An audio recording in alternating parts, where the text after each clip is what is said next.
बिस्मिल्लाहिर्रहमानिर्रहीम। व्यूअर्स, आप देख रहे हैं एम उर्दू जमहूर की आवाज़ प्रोग्राम के साथ। तहरीक इंसाफ की जो तोड़ फोड़ मीडिया की हद तक हमें पहले जो चीज़ें आपके सामने लाते रहे खुल कर सामने आना शुरू हो गई, और रावलपिंडी के जो तहरीक इंसाफ के सदर थे ज़ुबैर, वो भी मुस्ताफ़ी हो गए कि क्योंकि एक एक जगह से चार चार उम्मीदवार खड़े हुए और टिकटों की तकसीम में बहुत ज़्यादा जो तफरीक और जो है वो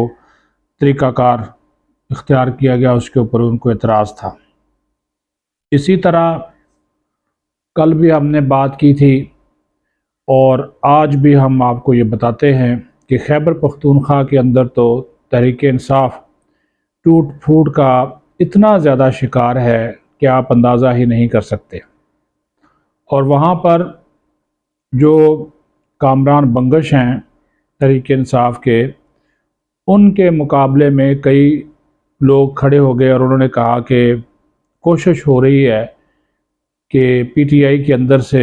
ऐसे लोग जीते जो बाद में परवेज़ खटक के साथ शामिल हो जाएं और परवेज़ खटक का जो है वो हुकूमत बना ले। और परवेज़ खटक इसका सरेआम दावा भी कर रहे हैं कि कोई, और एक उनका जुमला था कि किसी का बाप भी मुझे खैबर पख्तूनख्वा में हुकूमत बनाने से नहीं रोक सकता, वो इतने कॉन्फिडेंट है। और जो ख़बर है आपके लिए सबसे बड़ी ख़बर, इम्पॉर्टेंट ख़बर है, वो ये है कि इस बात की तस्दीक हो गई कि असद कैसर और परवेज़ खटक के आपस में राब्ते हैं। पसे पर्दा कुछ गिटमिट चल रही है। गोया कि असद कैसर ने इसकी तरदीद नहीं की, लेकिन असद कैसर के भाई ने तरदीद की है। खुद असद कैसर ने ऐसा कोई बयान नहीं दिया कि मेरा राब्ता नहीं है। मेरी इतला के मुताबिक दोनों के दरमियान, यानी कि असद कैसर और परवेज़ खटक के दरमियान खुफिया मुलाकातें भी हुई हैं। असद कैसर अभी तक तहरीक इंसाफ का हिस्सा हैं, उन्होंने तहरीक इंसाफ नहीं छोड़ी, उनके ऊपर केसेस हैं, ज़मानत पर हैं। लेकिन परवेज़ खटक तो तहरीक इंसाफ पार्लियामेंटेरियंस बना चुके। तो इस वजह से जो ख़बरें हैं कि इनके आपस में रवाबत हैं, और खैबर पख्तूनख्वा के अंदर जब इलेक्शन होगा तो कौमी असम्बली और सूबाई असम्बली के जो उम्मीदवार पीटीआई के जीतेंगे वो फिर जाएंगे परवेज़ खटक की तरफ, और फिर हुकूमत साजी में वो अहम किरदार अदा कर सकते हैं। वो अलग बात है कि मौलाना फजल रहमान ये उम्मीद लगाए बैठे हैं कि खैबर पख्तूनख्वा जो है वो मेरा है और वहाँ पर मैं हुकूमत बनाऊँगा। ये मैंने सिर्फ दो मिसालें आपको दी हैं, मुल्क भर में यही हाल है कि पार्टी आपको इलेक्शन में नज़र ही नहीं आएगी। बल्ला होता भी तो तब भी अगर निशान ना भी वापस लेते तो पार्टी के अंदर इतनी तफरीक और तकसीम हो गई है कि जिन लोगों को टिकट मिले हैं, आप जानते हैं कि उनमें ज़्यादातर वकला हैं। तो वो जो पार्टी का एक वर्कर था या ज़िली तहसील लेवल के जो सदूर थे, जो पैसा लगाते रहे, जो जलसों में जाते रहे, वो कारकुनों को इकट्ठा करते रहे, उनके खराजात बर्दाश्त करते रहे, वो इनको पसंद नहीं कर रहे। वो कहते हैं ठीक है जी, वकला होंगे, इमरान खान के वकला है ना, लेकिन हम तो कुर्बानियाँ देने वाले इमरान खान के नज़रिए के साथ खड़े लोग थे, तो हम इनको कैसे जो है वो वोट दें। वो एक जो है वो उसके अंदर, उनके अंदर एक तशवीश है, और इस तशवीश को दूर करने के लिए कोई कोशिश नहीं की जा रही। हर बंदा जो है वो अपनी अपनी जो है वो मस्जिद की तामीर कर रहा है, जिसका नुकसान होगा। तो नुकसान ये होगा कि फिर मुखालफिन जीतेंगे। अच्छा, बहुत से अब जो पीटीआई के वोटर्स हैं वो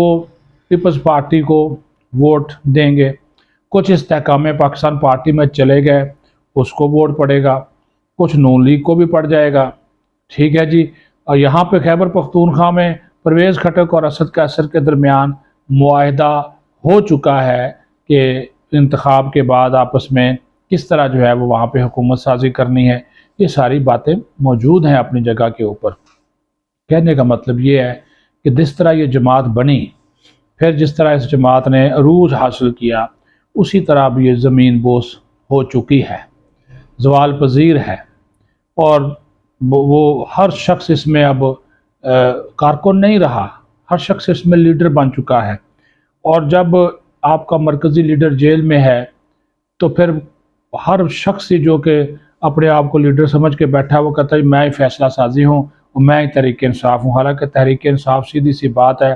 عمران خان ہے، اور عمران خان ہے تو تحریک انصاف ہے، ورنہ تو کچھ بھی نہیں، یہ سارے کچھ نہیں بھی، وہ خود بھی یہی سمجھتا ہے، وہ کہتا ہے جی جماعت میری ہے، میں اس جماعت کا لیڈر ہوں، میں نہیں ہوں تو کچھ بھی نہیں ہے، مجھے جو خود یہ باتیں کرتا ہے، تو ظاہر ہے وہ تو صاحب اب اندر ہے، ان کا تو باہر آنے کا کوئی امکان نہیں ہے، تو اسی وجہ سے اب جو جوتوں میں دال بڑھ رہی ہے اور اس کا فائدہ جو ہے وہ پھر ظاہر ہے دیگر جو سیاسی جماعتیں تھیں وہ اٹھائیں گی، تو یہ آج کے اس پروگرام کا مقصد یہی تھا کہ آپ کو بتایا جائے کہ یہ جو تفریق اور تقسیم ہے تحریک انصاف کے اندر، یہ مسلسل جو ہے وہ گہری ہوتی جا رہی ہے۔